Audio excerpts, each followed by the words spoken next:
Whether you start your plants from seed like we did in our first episode of Only Grown or buy them at a garden center, at some point they're going to need a bigger place to grow. Today we're going to talk all about pricking out, potting up, and planting your seedlings in your garden.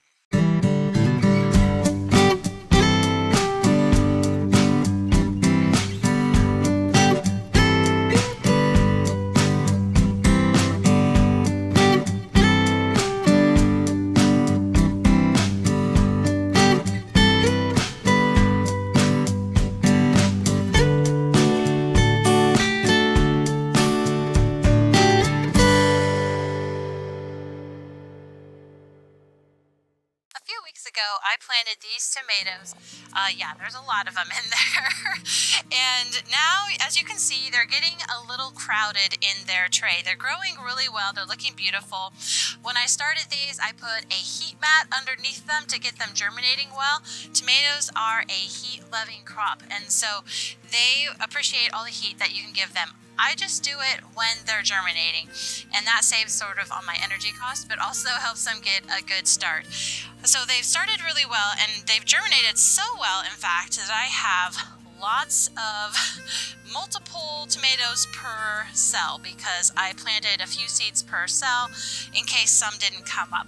So what I'm going to do today is both prick them out and pot them up. So pricking out is when you take several seeds or seedlings that are growing closely together, and you remove one out at a time, and then you'll pot that up into a larger pot. So pricking out is the actual taking out of one seedling from a bunch of seedlings, and then potting up could be doing that and then potting up, or just taking a single cell that has one seedling in it and putting it into a larger pot. So let's start with pricking out. So in this tray I have a green vernisage, which is on this side, and a purple Russian. And kind of the funny thing is that these are both free seedlings, or free seeds that I got from Baker Creek Heirloom Seed when I placed my order there. And so I've never tried these before, but we're going to give them a try this year in my garden. And you can see they're a little bit different, the plants are. The ones on the right, on my right, the green vernisage, are obviously a bit bigger and growing faster than this purple Russian. So those are ones I'm going to start with here. And you can get a special pricking out tool. I have one, but I can't find it. So today I'm going to use a knife to help prick out these individual seedlings. So what I'm going to do is just pull this away here, separate the seedlings as much as I can, one from another, from the stems, and you'll want to be very careful not to crush the stem. If you're working with it and you try pulling out the seedling by the stem and you crush it, you'll kill your plant. So you don't want to do that. So be careful. It's best to hold them by the leaves. And these are growing very closely together, so I'm going to carefully try and separate them by bringing in my knife or my pricking out tool, coming in and sort of teasing them apart from the other plants. Now, you might kill a couple doing this, but it's okay. I have way more tomatoes than I need, so I always plant more than I need, and I have a very good survival rate. Another thing that you can do if you don't want to prick out and save these plants is just select whichever one in the cell is the strongest one that you think is growing the best, and then snip the other two off at the soil level. That will give the strong seedling more room to grow. And I have in the past tried to actually pull out these other seedlings, and sometimes what you'll do is you'll uproot the seedling that you want to keep. So I suggest cutting it off at the soil with some scissors or a small pruning snipper type implement. So give this a go. I'm going to push down and then lift out the seedling with, you see the roots on there still, and some soil. This should grow. If we're lucky, we'll give it a try. So I'm going to set this aside, And now we're doing what's called the potting up phase. So it was in a little tiny cell. This is a 72 cell tray. It's pretty small, but it'll allow the seedlings to grow to a decent size. Now I'm going to pot up to another larger container where it will be able to, drop dirt all over the place. So I have a few different ones just to talk about here. This is kind of a standard 4-inch container. This is usually my go-to. It's normally large enough for me to be able to pot something up just one time, and it will be able to grow to a decent size before I put it out in the garden. So that's my standard 4-inch tray, or 4-inch pot.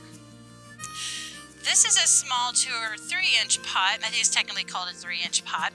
And it's made of kind of a fiber. And a lot of times you'll see these in garden centers where you're buying small starts. And sometimes they'll say that you can plant the whole container into your garden, and it will help by not disturbing the roots.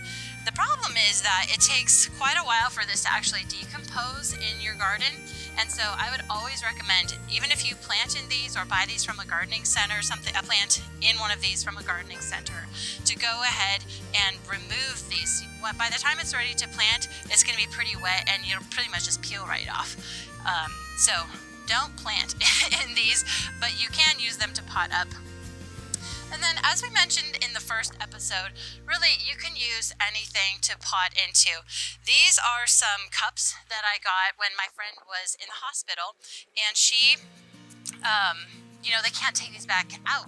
They're a one-use thing. So I started collecting these when I was there, and they're a really good size. It's even bigger than my 4-inch pot, and it works well for growing something in your house or in your greenhouse until you're ready to put it outside. And you can get a fairly decent size plant out of this. If I had a tomato in here, it'd probably be at least this tall by the time I was ready to plant this out in the garden. So for purposes of this demonstration, I'm going to go in my standard 4-inch pot here, and I have some regular potting soil here. Last time we used a seed starting mix. This potting soil is more dense than a seed starting mix and is good for larger plants. I believe it also has some fertilizer in it, so that will help with the plants growing. One of the things about working with your seedling tray and your seed starting mix, most of those seed starting mixes don't have fertilizer in them, and they're pretty nutrient poor, and so the longer your seedlings are in here, the more they're going to struggle. So if you keep your seedlings in here, you definitely want to fertilize them in some way. Normally what I do is take a liquid fertilizer that I do a foliar application on. You could also do some liquid fertilizer in the tray underneath and let them soak that up. Which, by the way, that's how I water my trays, is I water from underneath, and that helps with any of disease problems. This, I didn't have any disease problems on my seedling trays this year, which was great. Watering from the bottom as well as running a fan periodically helps both produce strong stems and helps prevent any diseases from starting. Even though these are kind of densely planted, we don't have any disease issues, so that's really good. Okay, so let's fill up our 4-inch pot here with some potting soil. This is, pretty dry and pretty light, so the roots are going to grow well into that. And I'm going to push it down a little bit just to make sure there's good contact in there when I put the plant in. So we're going to make a hole now. You can use your finger, which is what I usually do, or a hori knife, or even a regular knife. Let's do the knife. I'll try and be cleaner than I normally am. So I'm just making a hole in the center of my pot. And I've separated my 3 tomatoes that were in that one cell here. I'm going to grab one. And when you are potting up something, this is true for most plants, but especially for tomatoes, you want to plant it not at the soil level that it came out at, but you want to plant most of that stem that's in there. So we're going to plant it all the way up to those bottom. These are called cotyledon leaves. They're not true leaves. Those are the first leaves that come out when the seedling starts to sprout. So we're going to plant this all the way up to there. So I'm gonna put it in the pot. I'm gonna grab it by the leaves to hold it upright. Kind of shove it gently down. You don't want to cram it in there. Then I'm gonna take the soil. I didn't get it quite all the way up to the bottom cotyledons, but we're gonna put that down, and then we'll go ahead and we'll put some more soil on top there, carefully around the plant, so we got more of that stem buried. And having that stem buried does a couple of things. One, that stem is going to put out more roots from the stem itself, and it's going to steady your seedlings. So if you don't do that, a lot of your seedlings will start to flop over, especially if you are growing indoors where the light, even under my light system, it's not as good as outdoor light. By planting them deeply, you're going to have a stronger, more sturdy plant that's less likely to break. Most importantly, this is really disappointing when you grow up a beautiful tomato plant or any other kind and you go to move it, and because of the weak stem it snaps off and you are without a tomato plant after months of work. So that guy is done. All we need to do is water it. And what else? Yes, we need to label it or we will forget, because I'm growing about 24 different types of tomatoes this year, so I'll have no idea what this is. So this was our green vernissage, and there's a couple of ways that I will pot these. Now, you can use a plant label like these that I have in my seedling starter tray, so that's super easy. I could just pop that in there. But I have a lot of seedlings, and so once I get to this stage, often what I'll do is label them with some masking tape. So here we have some masking tape and a marker. As I said in the first episode of Only Grown, I normally don't label with a marker because they fade in the sun, whereas a pencil will last. But this is just a short-term application, so it will last long enough for what I need here. So I'm just going to write on here,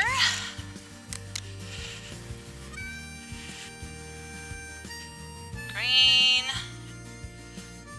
vernissage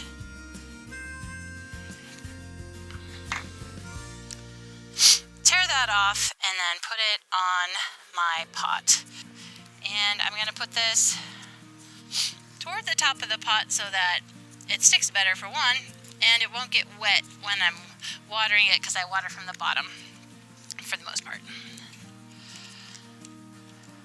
Okay, now you have a potted up tomato seedling. All this needs now is some water, some warmth, and some light. I'm going to put this in my lights, and if you saw from my first episode, I have lights set up on shelves in my house, and they're at different heights. So when I start seedlings, I have the lights that are really close to the seedlings. Then when they get taller, I move them up to the next shelf, which is a little bit further away, and then at the top shelf when they get really tall. So, all right, we're all set with this tomato. When it's time to move your seedlings outside, there's a really important thing you need to do first, and that's called hardening them off. So last weekend I took a quick trip down to Phoenix to visit one of my friends, and they actually had some nice sunny warm weather. What happened to me in that sunny warm weather? Yes, within minutes I had sunburned myself. And the same thing will happen to your plants if you put them from inside your house directly out into sunlight. The other issue is that these have been in my relatively warm house. We keep at a blazing 65 degrees during the day. But they have not been used to the colder weather that we're having right now, which during the day is 40 if we're lucky, maybe 50. So we need to acclimate them both to the sunlight and to the temperature. So what I've been doing over the last several days, we've had some relatively decent weather, is when I go to work, I'd set these out in an area where they would get sunlight at least part of the day, and they would be able to acclimate to that cooler weather. And then when I get home at night, I've been putting them back in the house so they're inside during the coldest part of the day. You'll need to do this with any type of seedling that you have, whether it's going out in the colder weather or the warmer weather. You need to acclimate them to the sun and the temperature first before you put them outside permanently. One time I put my tomatoes outside to acclimate a little bit, but I had put them directly into the sun where they were in the sun most of the day, and I fried them. Luckily, they're very resilient and they survived, but they definitely had a setback. So really important to harden off or acclimate your seedlings before you plant them outside. But these ones have been acclimated. These are cold weather crops and they're ready to go. So let's go plant them out in my raised beds. So these are my raised beds and my hoop houses. The hoop houses are a brand new addition, just put up right before it snowed. And I got these raised beds at Costco when they had a really good sale on them. And the thing I like about them is they have these kind of corner pieces as well as the side pieces, and you just slide them together. And so you can make any sort of configuration that you want. And it worked out really well. The one thing I will advise, you might be able to see this, but on my long sides, they're sort of bowed out, and that's because I did not take the advice to actually put some rebar and reinforce those things. And the soil on those longer edges pushed the sides out. So if you are doing something like this, I do recommend following the directions and putting the rebar in to hold those in place. It still works, but it's out of whack, and so things aren't perfectly square or even remotely close to square actually. And we just installed these a few weeks ago, like I said, right before it snowed. And this is what is allowing me to come out and plant right now actually. These hoop houses provide a little bit of extra warmth at night and potentially a lot of warmth in the daytime. One problem with hoop houses you can see going on right now, there's a lot of condensation inside because it's a lot warmer. It's warmer inside than it is outside, and we've got that moisture inside. So it's really advisable to open these up frequently, especially once you start planting in them, to allow good air circulation. Otherwise, you're going to have disease problems on the inside.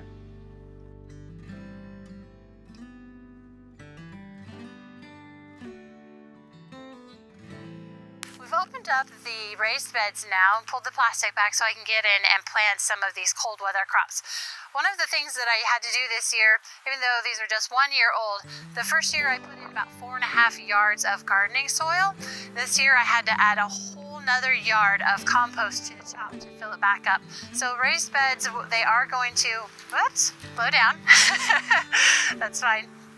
So raised beds, the soil and the compost you have in it is going to decompose over time, and that's going to lower the level of the soil in your raised beds. So you'll need to resupply that. I get mine usually from Great Western Supply down by the barn nursery, and just get a yard of it. That's the cheapest way I've found to do it. But you could also, if you have a smaller area, you could buy bags of potting soil or compost at a gardening center. The first things I'm going to do though is rake this a little bit to break up some of those compost chunks and just kind of smooth it out a little bit.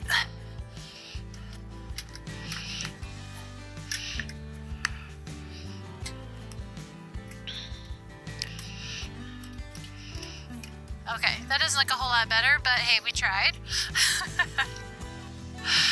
Okay. Now we're going to start planting some of our seedlings into the raised beds here.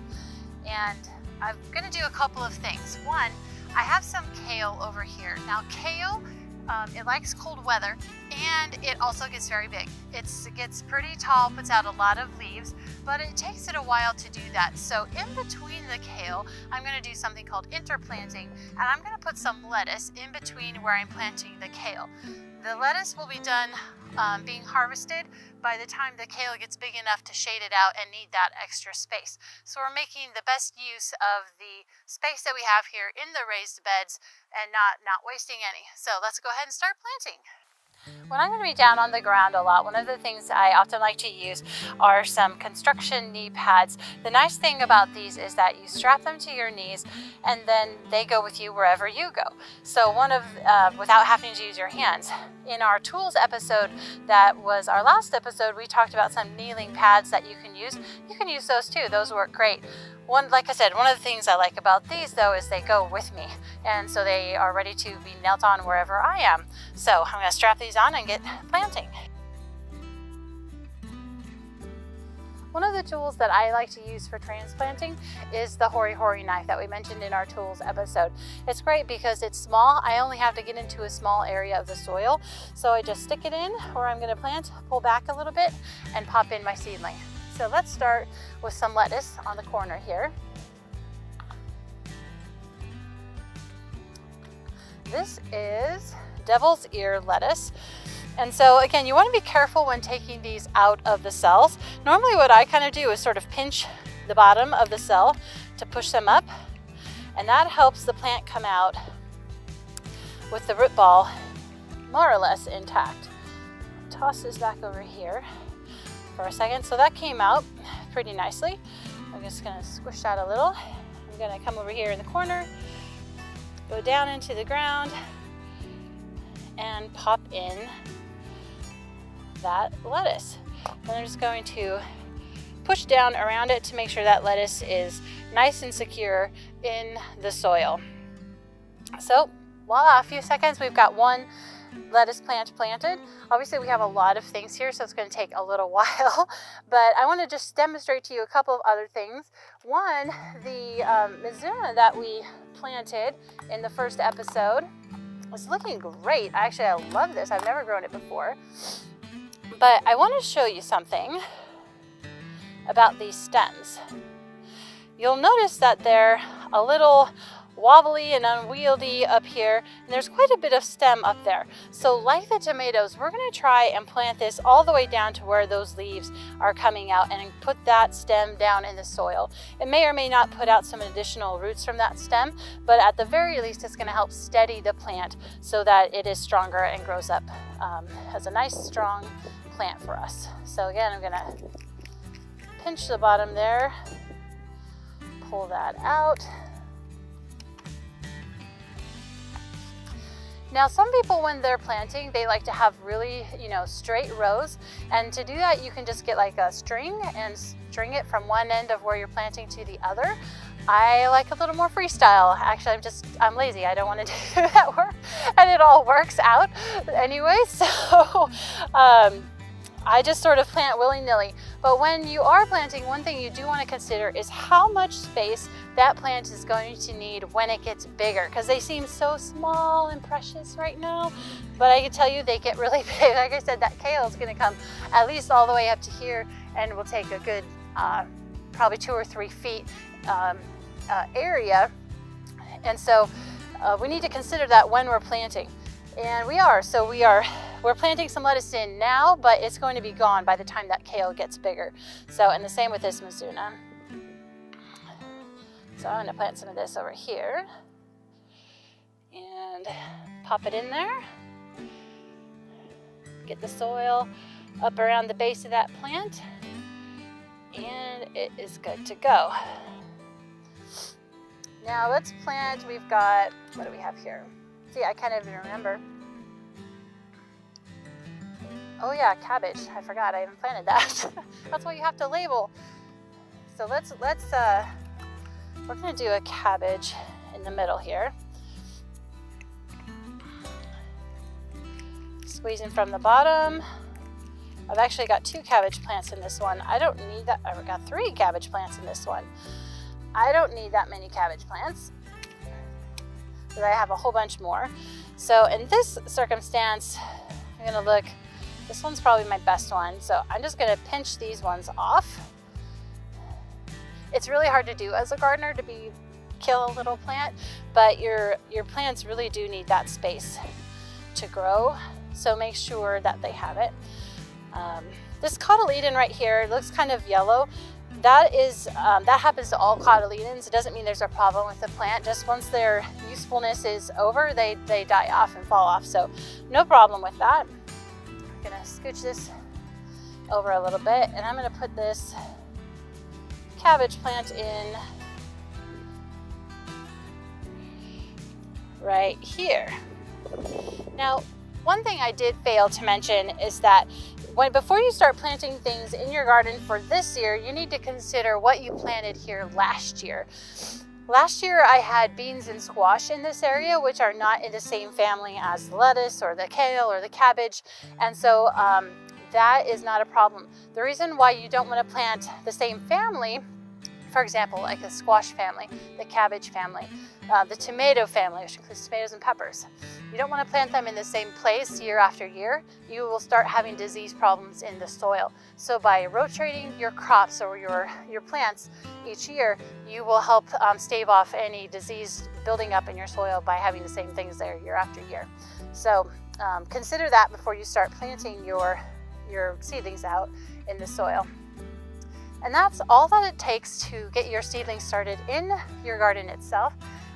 I'm going to be here a while getting the rest of that planted out, but you guys can head off to a nice warmer spot. Thanks for watching All Around. I hope we've given you some great tips on how to both prick out, pot up, and plant your seedlings in your garden this year.